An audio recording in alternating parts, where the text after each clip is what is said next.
اللہ جس کا چاہتا ہے رزق فراخ کر دیتا ہے اور جس کا چاہتا ہے تنگ کر دیتا ہے، اور کافر لوگ دنیا کی زندگی پر خوش ہو رہے ہیں، اور دنیا کی زندگی آخرت کے مقابلے میں بہت تھوڑا سامان ہے۔ اور کافر کہتے ہیں کہ اس پیغمبر پر اس کے پروردگار کی طرف سے کوئی نشانی کیوں نازل نہیں ہوئی؟ کہہ دو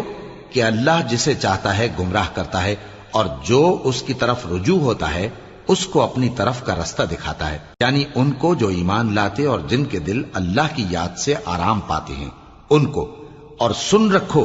کہ اللہ کی یاد سے ہی دل آرام پاتے ہیں۔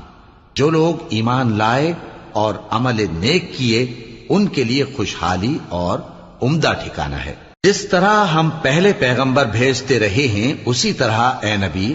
ہم نے تم کو اس امت میں جس سے پہلے بہت سی امتیں گزر چکی ہیں بھیجا ہے، تاکہ تم ان کو وہ کتاب جو ہم نے